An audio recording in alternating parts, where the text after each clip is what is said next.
Hello, everybody. You are listening to the Vocal Advancement Podcast, and I am your host, Tom, joined by my lovely co-host, Heather. Hello. Can't get the words out today. I just realised my mic is a million miles away from me, and I'm just going to, please ignore the terrible noises as I'm moving it closer to me. Oh, and now it's playing my piano for me. There we are. Perfect. A musical Class interlude. act. That's it. Wow. How's it going? It's going pretty well. I am getting very excited because in a week's time, I am flying off to Florida for 2 weeks. I'm going to have some sunshine. Nice. I'm going to go find Harry Potter world, and I'm going to hang out with Mickey Mouse, and I'm very excited. I don't think that's allowed. No, sorry. No.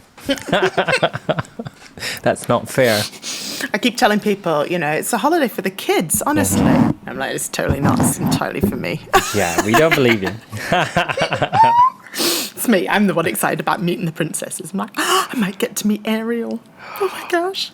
You get to go and see the Frozen show if they still do that. Yes, they do. Oh, that's on my list. And the Lion King show. And, yeah. I remember the Frozen show. Parades. See, I've never been to Florida, ever. So Have you not? I'm really excited now. I've been to Disney in California, and I've been to Disney in Paris. I've been to Universal in California, and I've been to Universal in Singapore. But I've never been to Florida. No, that's interesting, because I didn't know there was a Universal in Singapore, and I've never been to the one in California, but I've been to the one in Florida loads, and it's such fun. Yeah, it's such fun. I'm excited about. You can buy a wand and the wand makes magic happen in the park. Like you can turn on fountains and things. I'm so excited. Yeah, it's really cool what they do. Not at all jealous. I'll be stuck here. So my brain is full of Disney planning and Quite right. I've been to Primark and I've hit the shops. I've gotten every single Disney themed T-shirt you can buy. Ironically, it's probably cheaper to buy it here and take it with you to Disney. Oh God, it definitely is. Definitely is. Oh my word, the amount of money we're going to be spending in Disney already is going to be crazy. So yeah. I'll need to get my US shopping list to you so you can bring me back US goodies. Yeah, all right then. That's a no. What would be on your list? I'm intrigued. Peanut butter M&Ms.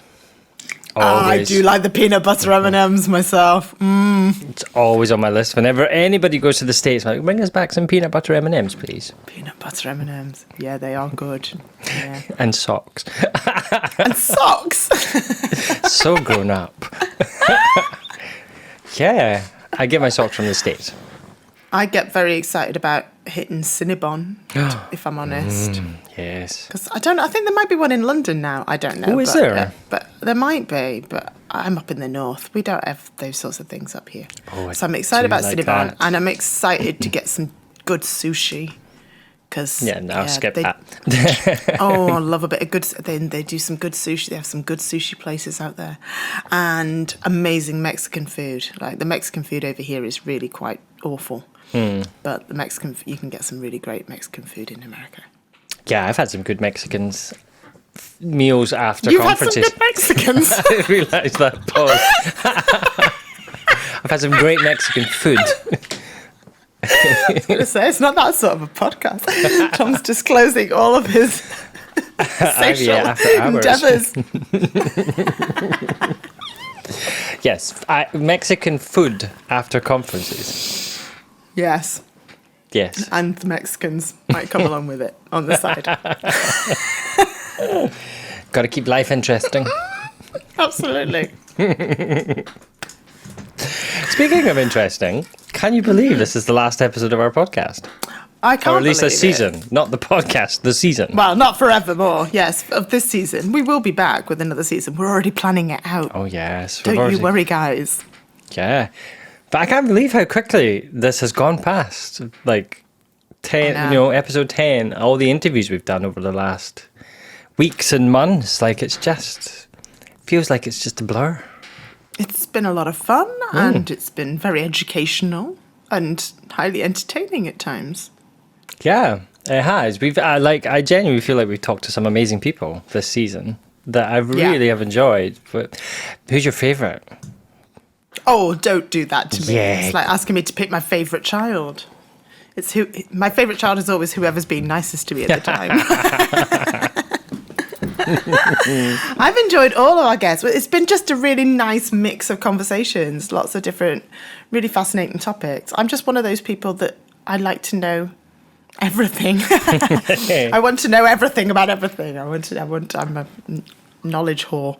I want to know it all. So I really enjoy the variety of conversations we've had. And I'm sure, other people, unlike me, might particularly have interests in particular topics that they want to hear more about. And so maybe they do have a favourite episode for that reason. But I do love hearing about everything.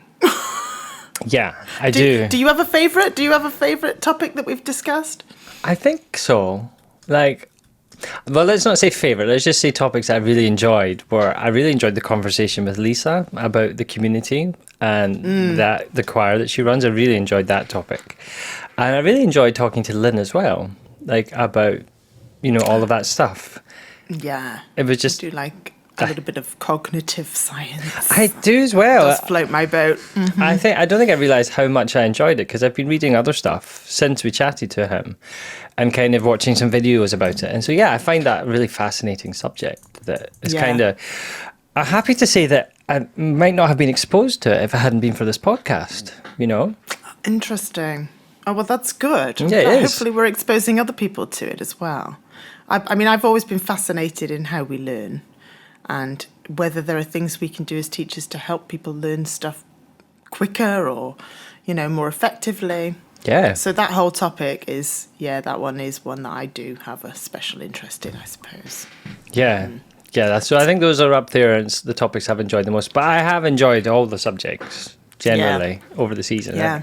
And it's been a good mix. I think we've covered a little aspect of almost everything. I'm sure there's a couple of other things that we still need to get on, but I'm sure we've got a little bit of everything. There's always more. And if you're listening now and you're thinking, well, you haven't talked about this and you haven't discussed this and you haven't got this person on, tell us. We want to know. We want to hear who we've been missing, what topics we've maybe been missing, so that we can make sure that we get that covered in future seasons. Yeah, it's always nice to hear because I always feel like other people come along and they're like, hey, have you thought about talking to so-and-so? And you're like, oh, wow, never thought of that. That's amazing. I have that quite a lot when I chat to people through IVA and they suggest something. I'm like, never ever thought of that before. Wow. So get emailing. Yeah, we want to hear it. We want to hear who should we be talking to? Yeah. What should we be talking about? What do you want to know? And then we'll think what we want to know. Exactly. But speaking of... We get final say. Okay. Yeah. But what are we talking about today? So we were going to talk a little bit today about how much knowledge do we share with our students. So we've learned a lot through this podcast, and I'm sure diligent teachers out there are constantly trying to further their skills and learn more about whether it's vocal anatomy or physiology or acoustics or, cognitive science. And I think it's an important topic to discuss, how much of this knowledge that we are gaining for ourselves, how much do we impart on our students? How much of this do we talk to them about? And I think that we might have brushed on this conversation a little bit with Kari in that episode. I think we might have talked a little bit about this with her. But especially as a beginner teacher, I think there's a great temptation to want to show off everything you know. Yes. to kind of dampen down your own sense of imposter syndrome. Mm-hmm. To try and prove that you do know about this stuff. Honestly, I know about this. Trust me, you should be paying for my knowledge. But it's not necessarily the best approach for everyone. What are your feelings on it, Tom? Yeah, I kind of agree with that sentiment. Like, I feel as we're trying to prove our validity to somebody in front of us, we will tend to be like, oh, and the epilarynx is doing this, and I want you to do this, and that kind of stuff. But I think you have to look at the person in front of you and the level they're at, because you will have beginning singers who are just like, my epi what? My tongue did that. I have a tongue. Like they'll still be figuring the pieces out, and so like they don't know to need the complicated anatomy, acoustics, and all that stuff.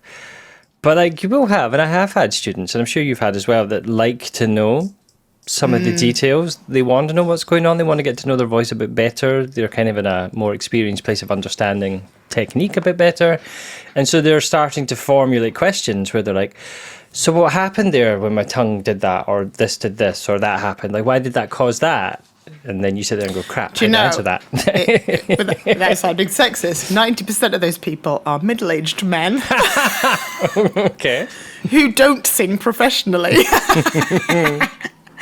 They are serious hobbyists, in my experience. They're like the local businessman who picked up his guitar and now wants to take voice lessons, and they want to know every single minute detail about what's happening and why. But yeah, I've had those as well. But I mean, have you had these kind of students where they are sometimes wanting to know the details because they're hiding a bit from it? Yeah, and I was just going to say, and with those sorts of students, I do reach a point where I'm like, do you know what? Let's just stop talking about it and let's do it, because you're right. They delay the actual when there is too much conversation over. And so again, it's a nice balance. You have to give them enough that you fulfill their needs for information. Give them enough so that they feel like they're learning what they want to learn. But also, when you're leading the lesson, which is, what we ought to be doing as teachers, it's important that we recognise when this becomes detrimental to their ability to learn to do it. Because knowing the theory of it is not being able to do it. You don't learn to dance by reading a book. No. You learn to dance by dancing. And it's the same with singing. I can tell you the names of all of the muscles if that's what you want to know, but that won't make you suddenly be able to sing that top F that you want to sing in that song. No, we've got to actually practically put that knowledge into practice in order for that to become useful to you as a singer. If anything, I think there are singers that come to you that would be more put off or more anxious when they start to understand how complex an instrument it is, and that feeds into their insecurity of, I'm never going to be able to do all this and all that. So it actually is detrimental to their progress as a singer, and they start panicking about, I need to narrow this and drop this and blah, blah, that, like that was me when I started. The more I found out, I was just like, oh God, this is so complicated, Yeah. And I think it's our job as teachers to walk that fine line where we're giving them enough information so they can understand what's expected of them, but driving them in the right direction. Because at the end of the day, like, they're paying us for our service. So we have our goals that we want to achieve, but we also have to be thinking about, well, why is this person here and paying me? Because if they want to come and have a chat with you about stuff and they're paying you, then where's that line between? Yeah, it's a difficult line to walk. It is a difficult line to walk, and definitely because I teach a lot of voice teachers as well. That line moves for those students. The art of teaching is being able to communicate it in a simple way so that the student understands it. And so that, you're right, it means catering it to whoever you're talking to. Like, if I've got an 8-year-old child coming in for a singing lesson, I'm not going to talk to them the same way as I talk to my adult hobbyist singer who happens to be a physicist and wants to know all about the acoustics, right? I'm gonna share a lot more of the physics of singing because it's a language he understands than I would with my 8-year-old. I'm not going to mention anything to do with the physics to an 8-year-old. We're just going to make some silly sounds. Thank you very much. Even terminology, like you wouldn't. It's not appropriate to be discussing chest voice, head voice, bridges, mixes, and all that with an 8-year-old. It's have fun and let's make noise, as you say. But I think the ability of us as a good teacher, especially when you are teaching other teachers, to break down that information, because the teacher that comes in They're not just there to develop their own voice, they're there to develop their own knowledge. And so they're going to be like, well, why did you pick this tool? What did you hear that made you pick that tool or this scale or this logic? And so you have to be able to define and explain what you're doing so that they can then go away and say, right, okay, well, I have a student actually that this would be helpful for, and they can apply that tool, So absolutely, that in itself is the skill of teaching other teachers, isn't it? Yes, and it is. I often will, as I'm teaching a teacher, I will just kind of go, on a side note, just so you understand what's going on here, I've chosen to do this because I heard this and this will do this. And I just like to give just a little bit of background explanation.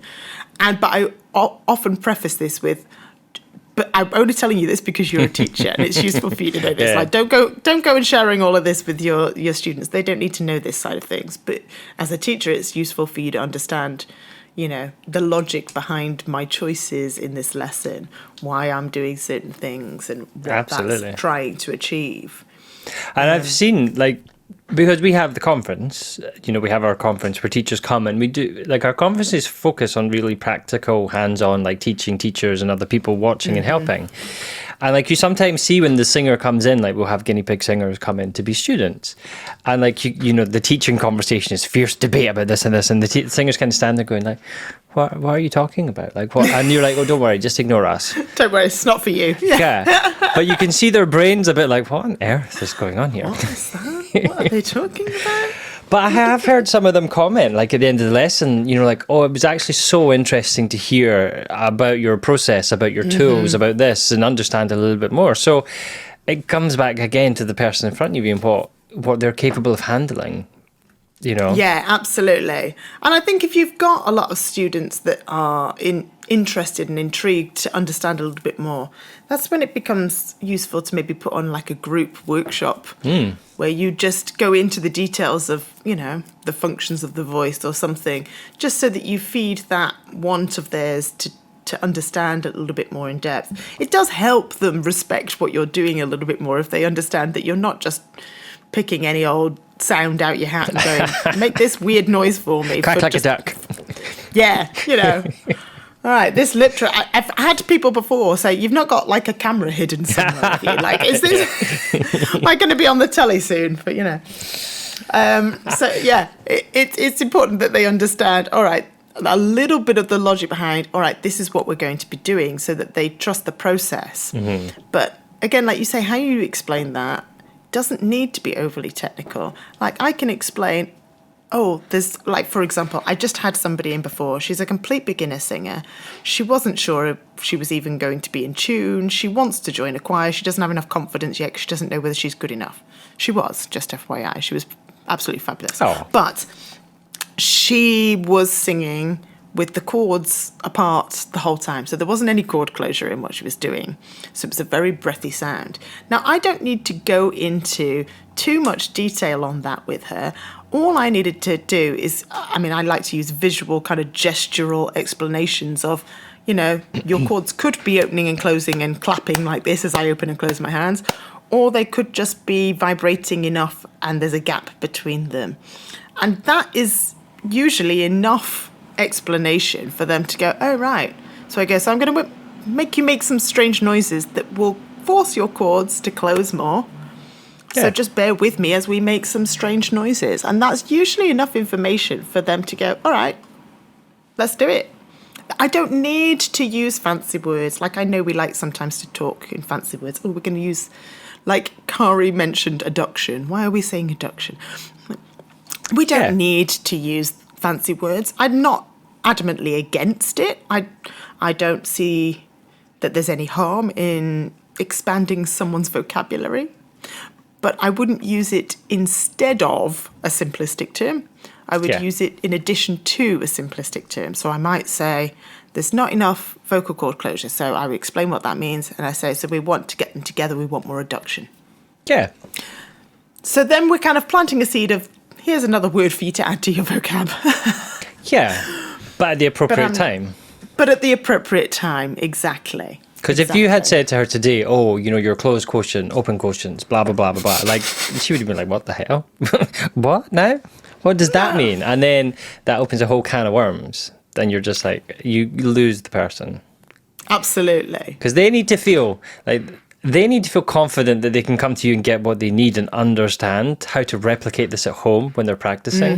Because if they go away and be like, okay, so my closed quotient and they're not going to practice, are they? Like, they're just going to be like, no thanks. Because it's too hard. It's too complex. Yeah. And you have to remember that a lot of the terminology that gets thrown around between voice teachers comes from a very academic field. And generally in academic writing, specificity is important. It's a hard word to be say. Very specific. I know. So we want to be quite specific about what we're saying, how we're measuring things. And so terminology becomes very specific. But when you're talking to a singer, you don't need that academic I can't say it anymore. Specificity. You've used your credits for the day today. That's it. You don't need to be that specific. You actually want to be far more general, so they get a much more general idea of this is what we're aiming to do, because then that makes more sense in their head as to what they're trying to achieve. And like you say, if you get too specific, it can be intimidating. It can put them off. Yeah. I think this sums nicely up that teaching is an art form and it's a skill that has to be developed and it has to be built, because just because you can sing, it doesn't mean you can teach. And so, I like analogies for teaching because I feel that they can be really helpful to relate it to something that might be common in the person's life, Yeah. So, for me, it's like taking a really complicated document and giving it to GPT and saying, summarize this document, and it gives me 5 bullet points back. And you're like, great, I don't have to read this now,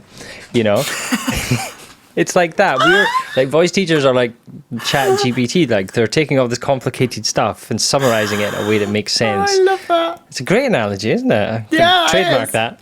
It's now making me want to learn how to use Chat GPT so that I can get summaries of documents. I never even thought to do that. It's fabulous. See, when you've got like minutes of a meeting and you just want like the what is it they call it, the cliff notes? It's fabulous for doing that, or like summarizing a blog post. It's great. Amazing. Yeah. Right, you're going to have to give us lessons in how to use ChatGPT for voice teachers. ChatGPT for voice teachers. You totally do. I'm going to make sure that gets added onto our next kind of summit or conference schedule. Yeah. It's a teachers how to use it to, It's a fabulous tool for business, Like it's great for like. We're going to go off on a tangent, but very quickly. I know, that's all right. It's great for like, if you ever suffer from that kind of blank page syndrome where you need to create something and you're just totally stuck, it's so good as like a tool, as long as it's just a prompt, to get you some ideas to keep going. So it's like, give me 5 ideas on topic X and it'll give you some bullet points to get you started. And that it's fabulous for that kind of stuff. And it does know some stuff about the voice as well, actually. Right, you're totally doing a whole class on this because I want to know more. I'm just like, I don't even know where to find it. Where is it? To just Google it's on the web. ChatGPT? Yeah, it's everywhere. Oh, okay. It's everywhere. That's what I mean. I don't understand it. I'm old. It's in Zoom now. When we have a Zoom meeting, there's a little button that says AI companion or host or assistant, and it will summarize the meeting for you. So if you come in halfway through the meeting, it'll be like, here's what you've missed. Here's the main points. Here's the action points. It's fab. I love it. That's incredible. Saves taking notes. I love it. Yeah. No, I genuinely, I want to know more. I'm sure I could use this to make my life a lot easier. Yeah, definitely. As a business owner, it's a fabulous tool. But to try and relate it back to singing again. I was going to say, go back to our original topic. I'm there going like, I need to learn this tool. But I mean, I genuinely do think that teaching is an art form. And I feel that as people that work and train other teachers through IVA, like, it's not, we have to walk a very careful line ourselves between just like, here's all the technical stuff, here's the concepts, the terms and that, versus here's how to actually work with somebody in front of you and take all this technical stuff and turn it into something that helps the singer. Because I don't think anybody would disagree. Like at the end of the day, we're there to help the singer. We're not there to further our ego. We're not there to further our whatever it is. Like our job is to help that person in front of us with their goals and their dreams. Yeah. I'm totally there to feed my ego. I had a student in the other day, a young lad from a local high school, doing his GCSE, his music exam. And he said, oh yeah, my music teacher sent me to you to work on this. He said, do you know him? And he said his name. And I was like, I don't think I've ever come across. Well, he knew you. And I'm like, well, of course he knew me, sweetie darling. I'm like, of course he did. Who doesn't know me? I love it. I found it hilarious. The young lad was looking slightly bemused, but there we go. But yeah, we digress. We do that a lot, don't we? Just tickled me. The line is over there and we're like somewhere over here. You know who I am. Look, a celebrity, darling. Oh my goodness. But yes, again, you're right. It depends on what the students' goals are as to how much information we share with them. And, you know, what's appropriate to share with them, what language is appropriate to use. Like I say, you know, there's a lot of us voice teachers that do work with children. And actually, when people are starting out as a voice teacher, that tends to make up the majority of their clientele in the early days, is working with children. And so understanding how to communicate these concepts to children, or whether to even mention some of them, is a whole other, you know, conversation, really. What is appropriate to share with a child? Like you say, do we even mention things like chest voice, head voice? Do we mention chord closure? Do we mention anything? Or do we just ask them to make some silly sounds with us? Yeah. Do we just turn it all into a big game? We're just going to have a game. We're going to play with our voice. We're going to make some silly noises. Can you try this for me?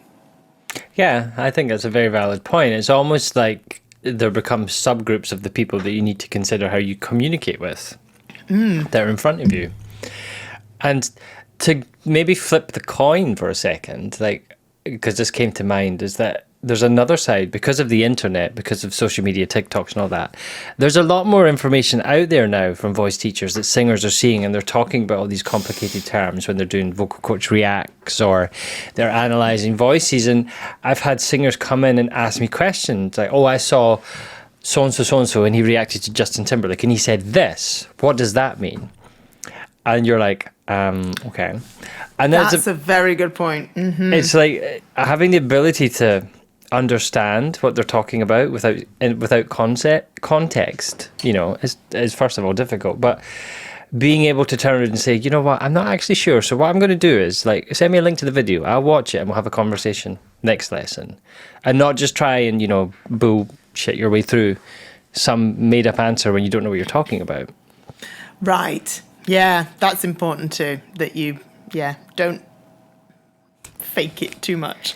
Yeah, I think that, like, I mean, I was always resistant to do that as a younger teacher because, like you say, you feel like you need to know everything and be everything to everyone. And so, like, if you can't answer it, they're just going to go to somebody else. Because we're running businesses at the end of the day. We want to keep our clients. Mm-hmm.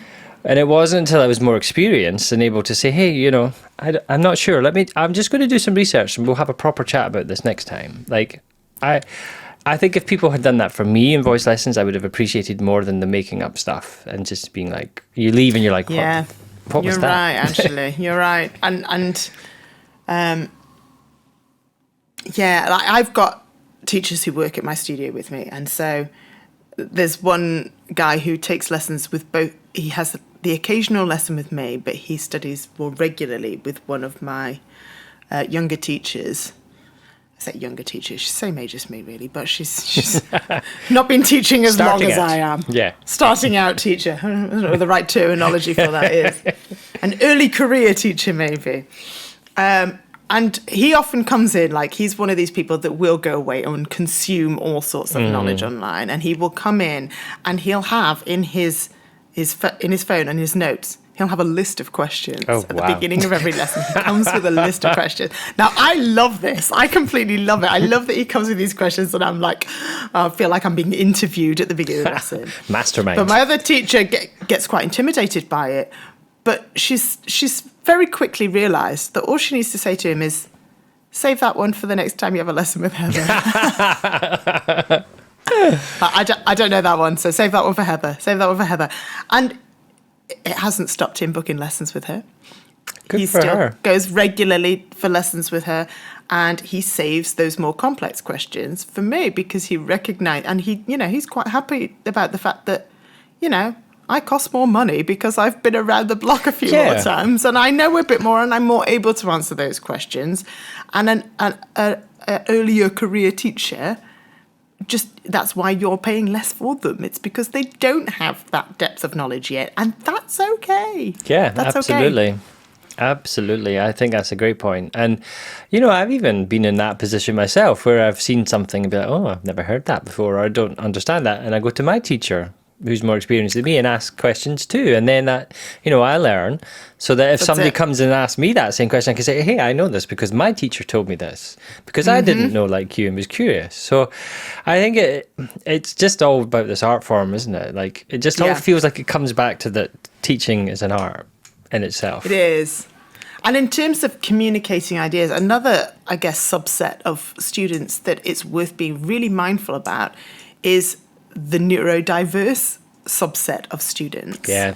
Because the way that you communicate some of your concepts might need to alter if you're dealing with somebody who is autistic, for example, and takes things very literally. Sometimes some of our analogies just are not going to read as easily if that brain isn't wired to understand that sort of thing.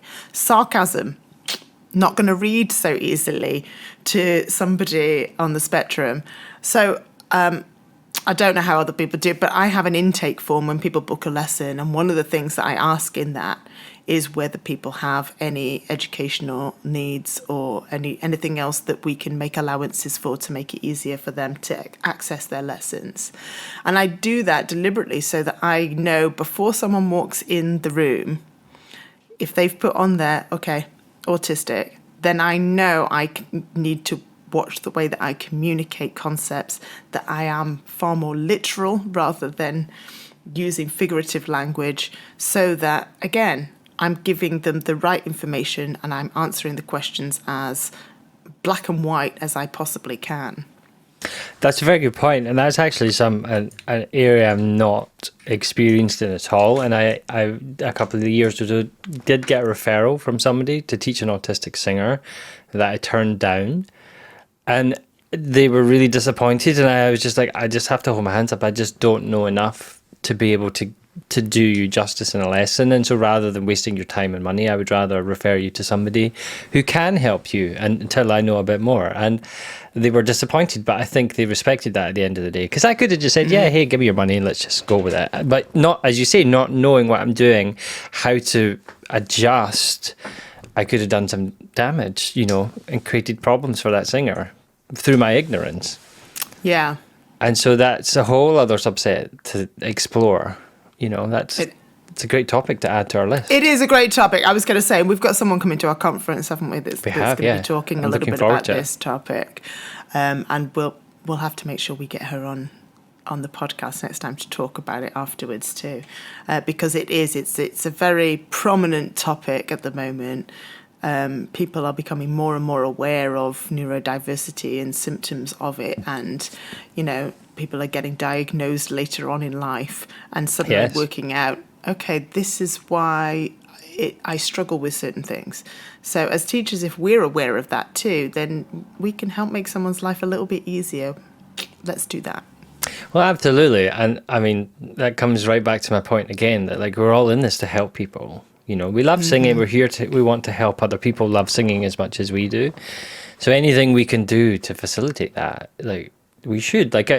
We talked about this with Kari, that it's a privilege to teach somebody's voice and somebody to come and trust you with their instrument. And I think what you just said is so important, because it is a privilege to work with a singer and to try and help them and to try and, further their dreams and their goals through what knowledge we have. And so I always feel really responsible that, I need to make sure that I'm keeping up on my learning and that I'm keeping up on my own voice and my own teaching skills, because then I can help these people better, Yeah. Yeah. And it's just, I feel quite strongly about that. It's something that I do feel that if you're in that singing teacher seat, you should be behaving responsibly and thinking about these kind of things. Getting on my soapbox now. I know, but it's true. You know, people come into a singing lesson often like it's therapy. Yeah. They really, you know, they come with a lot of baggage a lot of the time. And so there's a lot of responsibility for us to handle things sensitively. And like you say, just to be mindful of what their goals are, because not everybody's goals are the same, you know. Yeah. Some people may well be working towards a career in singing, and so their goals are to be able to maintain their instrument, to be able to maintain their career. But other people their goal might just be to find their voice. Yeah. Their goal might just be to, you know, have fun at the end of the day. That's their initial goal. I just want to have some fun with singing. Yeah. That's a very different goal. That's a really important goal to remember, like fun, because I think as young teachers, sometimes we get hung up on like, right, we've got to do this. We've got to get the bridge. We've got to get this chord closure, blah, blah, blah. All these things that we forget sometimes that the fun, you know, they're not there to be drilled like an army sergeant would drill troops. Like they're there to have fun. And like I do cringe at some of the lessons I taught when I was a younger teacher. I think I said this before. Where just like, of course, we all do. But like, I look back and like, geez, like totally sucked the joy out of that lesson. Like, you know, exercise, and it's like, but it comes with experience, doesn't it? You know, absolutely, and it's something you hone as you do. So we don't expect a beginner singing teacher to perfect this. I mean, if you do, it's miraculous. You know, what I expect from teachers is to see that develop over time. And I'm gonna, you know, like part of the training through our programs involves teachers having to do like demonstration teaching in front of us, and we feed back. So, like I watched somebody the other day, and they made a few mistakes along the way. They didn't quite interpret what was going on with the voice right, and they may not have chosen the best exercises. But at the end of the lesson, the student went, "Oh, that was great. That was a lot of fun." And I'm like, so as far as I was concerned, that was a successful lesson for a beginner teacher, because the student left feeling quite happy. They left feeling like they've learned something, like it was useful to them. So even though there may have been things that they could have done more efficiently, or the choices they could have made that would have been more beneficial to the student left happy. And as far as I'm concerned, that's a huge part of what makes you a successful voice teacher. You're absolutely right, and that student is likely to come back because they've had a positive experience, and so now, that's it. Because I think about this as well. Like the language we use is so it can be so impressionable on people, and it can really form how they feel about their voice and over the course of the rest of their life. And like that students had that positive experience, and so now they're going to have a positive thought about their voice. And you know, I once had a woman come in. She was in her 60s, and she just, you know, she had this voice. This was how she sang. It was like this, because she had been told her whole life, you can't sing, you sound terrible, you're horrendous, stop making that noise. And that she had grown up with that while she was developing, and just that crushed her. And so now that was how she thought. And I mean, we worked tirelessly week after week to unpick that, and it's so challenging to try and turn around, you know, 60 years of that thought. Mm-hmm. But you could just see, like, she burst into tears one day, and I was like, I hope those are tears of happiness. And she's like, yeah. She's like, I never thought I would make noises like this and be able to sing the stuff that I wanted to sing. And I'm just like, I just, you know, that it's heartbreaking, but it's so enriching that. Absolutely. To be able to give that to somebody. And like, I mean, I think I gave her so many free lessons because I just wanted to help her. I didn't care about the money. I just wanted to help that person, you know. And you're a nicer person than me. I'd have charged a double. No, I'm joking. But you do, so like, I mean, like. No, you're right. You do. You know. We have, like, as voice teachers, I feel like we need a certain sense of empathy. And absolutely. Because, you know, we can all relate to something that the singer in front of us has experienced at some point in our own journey. Mm-hmm. And so, like, that's why I feel we really need to be careful. And, you know, not going to name names or anything, but when I've seen people saying, "Oh, that you shouldn't sing that song. You're not built for this," or you'll never sing that, or it'll be 5 years before you can sing that. It's such limiting language, and while there might be some technical reason underneath it, like I feel that's very irresponsible way of communicating to a person. It's another fine line there. You want to manage expectations so that there isn't a certain amount of disappointment when they don't achieve, absolutely Mariah Carey status within 3 weeks of practicing. After the first lesson. Exactly. But also, like you say, not demotivating them by telling them that their goals are, Pie in the sky. unachievable. Yeah, exactly. Again, that's another fine line of, how much do you communicate? I do believe in being somewhat honest with students, because I think having unrealistic expectations can lead to a kind of a distrust in you as a teacher, and disappointment in themselves, and that can create more psychological hang-ups because they're beating themselves up because they haven't achieved this thing that they want to achieve. So I believe in a little dose of reality is of benefit. But at the same time, like, I'm very careful. I will never, ever tell someone that they won't make it as a singer, for example. I would never tell someone, don't audition because you won't get in. Because I don't know that. I'm not in charge of that decision. No. I know what decision I would make if I was on the audition panel, but I don't know who's on the audition panel. I don't know what is likely to be the case. I can suggest to someone, listen, it's highly competitive. The chances are slim. Yeah. That's a dose of reality without going, you don't stand a chance, love, forget it. Yeah, but that's a choice that's how you've chosen to use language to that effect, so that it's not a get back in your box, you're never going to do this kind of thing. Yeah. And it's like communicating. So use that example, you're never going to be able to sing the song, or it's going to take you 5 years to sing the song. Like, a better way to approach that is maybe, this song is an advanced song and we're not quite there yet with your technical abilities, but let's see if we can find a portion of the song that we're going to have some success with fairly quickly, so that you can feel that sense of achievement going forward, but you're not totally demoralized that after 6 months of lessons you still can't sing Mariah Carey's Whistle Register, because not everybody can. No. So it's finding ways of honing your language to create a positive moment whilst you say setting realistic expectations for the person. Because I would... And celebrating the successes that they have had, because it's very easy to look at the things we can't do yet, and we forget sometimes to look at the things that you can now do, These were things that you couldn't do a year ago, and now look how much easier you find them. You're not looking for that because you're still looking at the things that you haven't done yet. That's a fabulous point. Where you've come to already. That's a really, really profound point, because we do tend to focus on what we don't have versus where we've come from. And so, I think that's why recording lessons is a great tool. And I've often said to singers, listen, go back and listen to your first lesson, or go back and listen to the lesson 6 weeks ago, and see if you can hear the difference in yourself. And they'll often come back and be like, wow, you're right. I have grown. I need to stop beating myself up that I'm not there yet, because it is much better.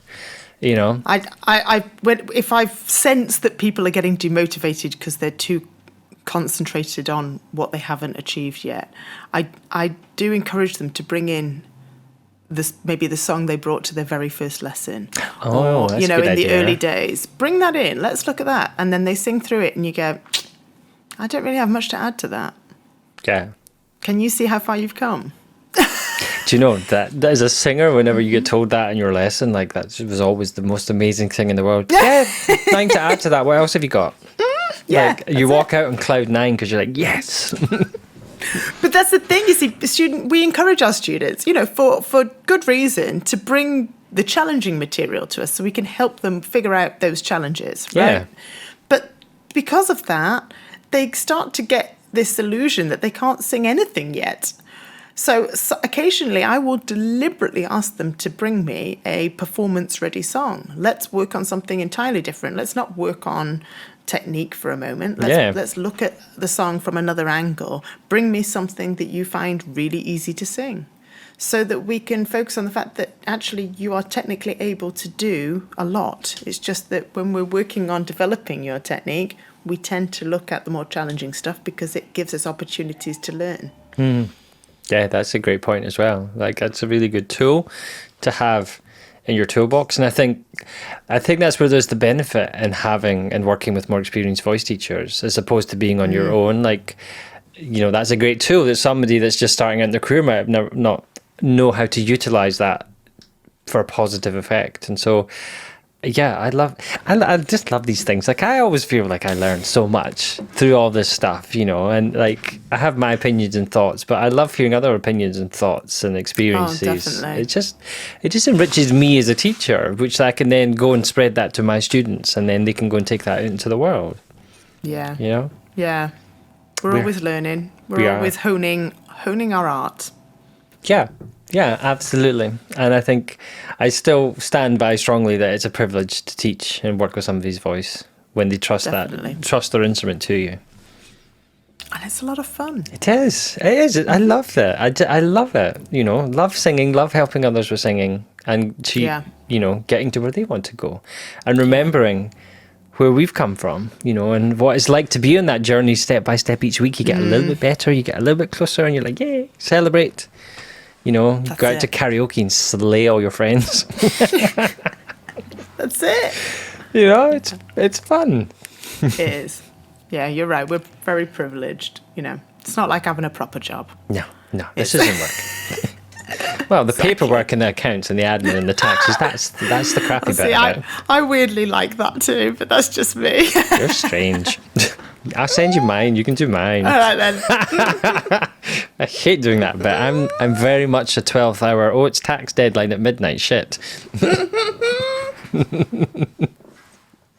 I just like variety in my life. That's all. It's the good thing about running a business. You get to do a lot of different things, a lot of different roles. It's fun. That's very true. I do enjoy the variety in business. There's just certain areas of that variety that somebody else should do. Oh, your least favourite. Yeah, fair enough. Like taxes. VAT. We hate that with a passion. Oh dear. Well, on that note, yeah, we better wrap up. I think it's time to draw this season to a close. Oh, but wait. Oh, there's more for the season. There's more? There is. Because at the time of this episode going out, we're only 2 weeks away from our annual conference in beautiful Edinburgh, which I hope will be sunny for people coming. And we're going to be doing a special podcast season, aren't we, Heather? Oh, yes. We're going to get all the inside gossip. Yes, love it.